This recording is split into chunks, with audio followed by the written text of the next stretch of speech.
அனைவருக்கும் வணக்கம். யாழ்ப்பாணம் யூடியூபர் ஒருவருக்கு லண்டனிலிருந்து மிரட்டல். கணிசன் குரல் காணொலியில் இணைந்திருக்கின்ற உங்கள் அனைவருக்கும் இனிய வணக்கங்கள். மீண்டும் தாயகம் இலங்கை சர்வதேச செய்திகளுடன் இணைந்திருக்கின்றீர்கள். முதலில் தலைப்புச் செய்திகள். யாழ் மாவட்ட யூடியூபருக்கு லண்டனிலிருந்து மிரட்டல். திஸ்ஸ பிகாரைக்கு எதிராக இன்று போர். திஸ்ஸ பிகாரை விரைவில் ஆராய்வு, அமைச்சர் சுனில் செனவி தெரிவிப்பு. தென்னக்கோனை கண்டதும் கைது, நீதிமன்ற அதிரடி உத்தரவு. யாழ்ப்பாணத்தில் அனைத்து சபைகளிலும் நாமே ஆட்சி அமைப்போம், சுமந்திரன் நம்பிக்கை. புதிய கூட்டணி முன்னணி முஸ்தீபு. வாழ்வெட்டு நபருக்கு கட்டாய சிறை. மாணவர்களுக்கு ஆபத்து. இலங்கையின் முதன் முறையாக இலத்திரனியல் வாக்களிப்பு, வவுனியா மாணவன் சாதனை. மனநலம் பாதிக்கப்பட்ட யுவதி மீது துஷ்பிரயோகம். துப்புரவு பணியாளர் மிருகத்தனம். நாடளாவிய ரீதியில் இன்று அரச மருத்துவர்கள் பணிப்புறக்கணிப்பு. வடக்கு கிழக்கில் மழை தொடரும். யாழ் போதானாவில் அரச மருத்துவ அதிகாரிகள் மீண்டும் தொழிற்சங்க போராட்டம் போன்ற செய்திகள் தலைப்புச் செய்திகளாக இருக்கின்றன. தலைப்புச் செய்திகளின் விரிவான செய்திகளை பார்ப்பதற்கு முன்னர் கணிசன் குரல் காணொலியில் இணைந்திருக்கின்ற உங்கள் அனைவருக்கும் இனிய வணக்கங்கள். எமது காணொலிக்கு சேவைக்கு புதியவராக இருந்தால், எமது காணொலி சேவையை பார்ப்பதற்கு ஆர்வம் உள்ளவராக இருந்தால், சப்ஸ்கிரைப் பண்ணாமல் தொடர்ந்து பார்ப்பவராக இருந்தால் தயவோடு சப்ஸ்கிரைப் பண்ணுங்கள், லைக் பண்ணுங்கள், நல்ல கருத்துக்களை எழுதுங்கள். அருகில் இருக்கின்ற பெல் ஐக்கோனை அழுத்தி நாங்கள் போடுகின்ற காணொலிகள் அனைத்தையும் பார்க்கக்கூடியவாறான நோட்டிஃபிகேஷனை ஏற்படுத்துங்கள். அருகில் இருக்கின்ற பெல் ஐக்கோனை அழுத்துகின்ற போது ஓல் என்ற பட்டனையும் கிளிக் பண்ணி நாங்கள் போடுகின்ற அனைத்து காணொலிகளையும் உடனுக்குடன் பார்க்கக்கூடியவாறான நோட்டிஃபிகேஷனை ஏற்படுத்திக் கொள்ளுங்கள். திஸ்ஸ பிகாரைக்கு எதிராக இன்று போர். சட்டவிரோதமாக கட்டப்பட்ட தையிட்டி திஸ்ஸ பிகாரைக்கு எதிராக தமது காணிகளை மீள கையளிக்குமாறு பொதுமக்களும் காணிகளின் உரிமையாளர்களும் இன்றும் நாளையும் போராட்டத்தில் ஈடுபட உள்ளனர். குறித்த பகுதியில் இருந்த மக்கள் யுத்தம் காரணமாக கடந்த 1990ஆம் ஆண்டு காலப்பகுதியில் அங்கிருந்து வெளியேறியிருந்தனர். பின்னர் அந்த பகுதியை உயர் பாதுகாப்பு வலயமாக இராணுவத்தினர் பிரகடனப்படுத்தியிருந்தனர். யுத்தம் நிறைவடைந்த நிலையில் மக்கள் மீள்குடியேற இராணுவத்தினர் கட்டமாக அனுமதித்தனர். அவ்வேளை தற்போது விகாரை அமைந்துள்ள மற்றும் அதனை சூழவுள்ள சுமார் 14 ஏக்கர் காணியில் மக்கள் மீள குடியேற இதுவரை அனுமதிக்கப்படவில்லை. இந்த நிலையிலே அங்கு சட்டவிரோதமான விகாரை கட்டப்பட்டது.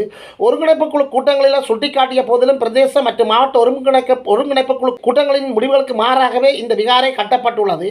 இவ்வாறான ஒரு பின்னணியிலேயே பிகாரையை அகற்ற வேண்டும் என்று வலியுறுத்தி இன்று நாளையும் அங்கு போராட்டங்கள் நடைபெறவுள்ளன.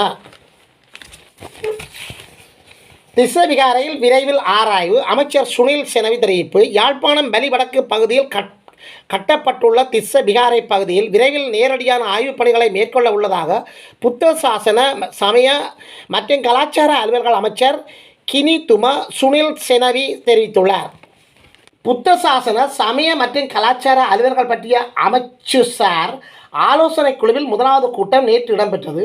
அமைச்சர் சுனில் செனவி தலைமையில் இடம்பெற்ற இந்த கூட்டத்தில் பல்வேறு விடயங்கள் தொடர்பில் ஆராயப்பட்டது. இதன்போது யாழ்ப்பாணம் வடக்கு பிரதேசத்தில் கட்டப்பட்டுள்ள பிகாரை தொடர்பில் வினவப்பட்டது. இதன்போதே திஸ்ஸ பிகாரையில் விரைவில் நேரடி ஆய்வுகளை மேற்கொள்ள உள்ளதாக அமைச்சர் கினிதும சுனில் செனவி தெரிவித்துள்ளார். இது தொடர்பில் அவர் மேலும் தெரிவித்ததாவது, இனங்களுக்கிடையில் சுமூகத்தன்மையை உறுதிப்படுத்தும் அரசாங்கம் உரிய தலையீட்டை மேற்கொள்ளும். யாழ்ப்பாண வடக்கு பிரதேசத்தில் கட்டப்பட்டுள்ள விகாரை அமைந்துள்ள இடத்துக்கு அமைச்சின் சார்பில் விரைவில் களப்பயணம் இடம்பெற உள்ளது. இதன் பின்னர் இந்த விடயத்தில் நியாயமான முறையில் தலையிட முடியும் என்று நான் நம்புகின்றேன் என்றார். தென்னக்கோனை கண்டதும் கைது செய்க, நீதிமன்றம் அதிரடி உத்தரவு. பொலிஸ் மா அதிபர் தேசபந்து தென்னக்கோனை காணுமிடத்தில் வைத்து கைது செய்தமாறு மாத்தறை நீதவான் நீதிமன்றத்தால் பகிரங்கமாக பிடியாணை பிறப்பிக்கப்பட்டுள்ளது. 2023ஆம் ஆண்டு டிசம்பர் மாதம் 31ஆம் தேதி மாத்தறையில் உள்ள கோட்டல் ஒன்றுக்கு முன்பாக நடத்தப்பட்ட துப்பாக்கிச்சூடு தொடர்பில்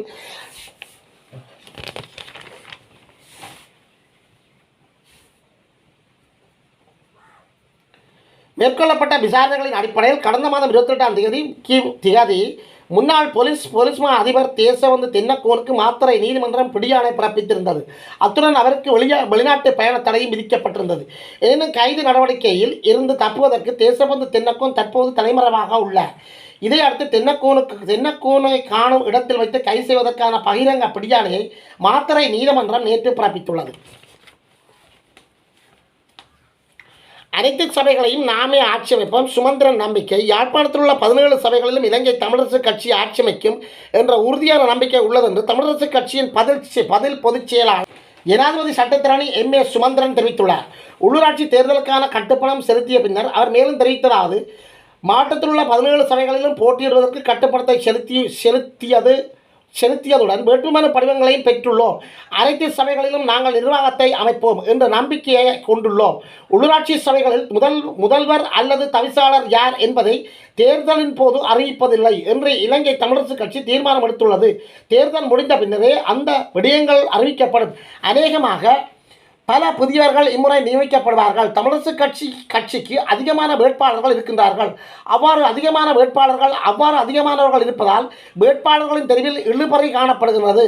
அது வழமையாக எங்களுக்கு இருக்கின்ற பிரச்சனை தான். எனினும் இந்த பிரச்சனை நல்ல முறையில் தீர்த்து கொள்ள முன்னேறுவோம் என்றார்.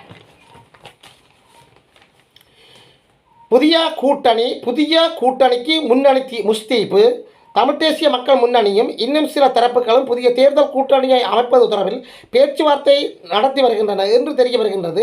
நாடாளுமன்ற உறுப்பினர் கஜேந்திரகுமார் பொன்னம்பலம் தலைமையில் தமிழ் தேசிய மக்கள் முன்னணி வடமாகாண முன்னாள் விவசாய அமைச்சர் அங்கரநேசன் தலைமையிலான தமிழ் தேசிய பசுமை இயக்கம், ஜனாதிபதி சட்டத்தரணி KV தவராஜா அணி, மூத்த சட்டத்தரணி ஸ்ரீகாந்தா தலைமையிலான தமிழ் தேசிய கட்சி, அருந்தகபாலன் அணி ஆகிய தரப்புகளை இந்த கூட்டணி தொடர்பான பேச்சுவார்த்தைகள் நடத்தி வருகின்றன என்று தகவல்கள் வெளியாகியுள்ளன. இது தொடர்பான உத்தியோகபூர்வமான அறிவிப்பு விரைவில் வெளியாகும் என்று எதிர்பார்க்கப்படுகின்றது. பால்பட்டு நபருக்கு கட்டாய சிறை. யாழ்ப்பாணத்தில் பல்வேறு வன்முறைகளுடன் தொடர்புடைய பிரதான சந்தேக நபருக்கு நீதிமன்றம் கட்டாய சிறைத்தண்டனையும் ஒத்திவைத்த சிறைத்தண்டனையும் விதித்து தீர்ப்பளித்துள்ளது. 2022ஆம் ஆண்டில் உரும்பராய் பகுதியில் குறித்த நபரை கைது செய்வதற்காக கோப்பாய் போலீசார் சென்றபோது அவரின் உடைமையில் இருந்த ஆயுதங்கள் மீட்கப்பட்டிருந்தன.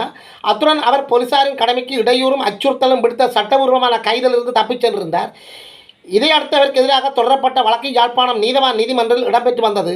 இந்த வழக்கு நீதிபதி ஆனந்தராஜா முன்னிலையில் நேற்று விசாரணைக்கு எடுத்துக்கொள்ளப்பட்டது. இதன்போது சந்தேக நபருக்கு 3 மாதங்கள் கட்டாய சிறை தண்டனை விதித்து நீதிபதி உத்தரவிட்டுள்ளார்.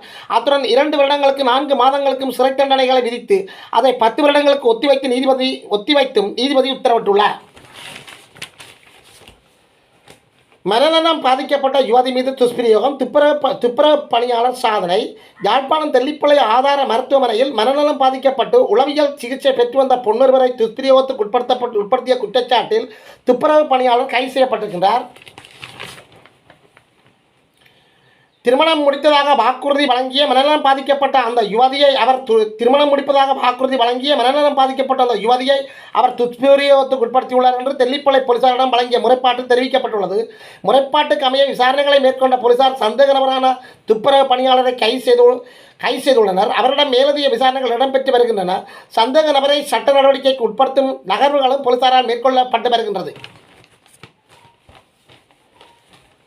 நாடளாவிய ரீதியில் இன்று அரச மருத்துவர்கள் பணிப்புறக்கணிப்பு. நாடளாவிய ரீதியில் அரச மருத்துவ அதிகாரிகள் இன்று பணிப்புறக்கணிப்பு போராட்டத்தில் ஈடுபட தீர்மானித்துள்ளது என்று தெரிய வருகின்றது. அனுராதபுரம் மருத்துவமனையில் கடமையாற்றும் பெண் மருத்துவர் ஒருவர் முன்னாள் இராணுவ சிப்பாய் ஒருவரால் பாலியல் வன்புணர்வுக்கு உட்படுத்தப்பட்டுள்ளார். இதையடுத்து மருத்துவர்களின் பாதுகாப்பை உறுதிப்படுத்துமாறும் சந்தேக நபரை கைது செய்யுமாறும் வலியுறுத்தி இந்த போராட்டம் அரச மருத்துவர்கள் ஈடுபட உள்ளனர். தனியார் மருத்துவர்களும் இன்று அடையாள வேலைநிறுத்த போராட்டத்தில் ஈடுபட வேண்டும் என்று அழைப்பு விடுக்கப்பட்டுள்ளது. இதன்படி இன்று காலை 8 மணியில் இந்த போராட்டம் முன்னெடுக்கப்பட உள்ளமை குறிப்பிடத்தக்கது. யாழ் போதானாவில் அரச மருத்துவ அதிகாரிகள் மீண்டும் தொழிற்சங்க போராட்டம். யாழ் போதான மருத்துவமனையில் அரச மருத்துவ அதிகாரிகள் சங்கத்தினர் மீண்டும் தொழிற்சங்க நடவடிக்கையில் ஈடுபட உள்ளனர். வடக்கு கிழக்கில் மழை தொடரும். வடக்கில் தற்போது நிலவும் மழையுடனான காலநிலை தொடரும் என்று யாழ்ப்பாணம் பல்கலைக்கழக புவியியல் துறை தலைவரும் வானிலை ஆய்வாளருமான நாகமுத்து பிரதீபராஜா தெரிவித்துள்ளார்.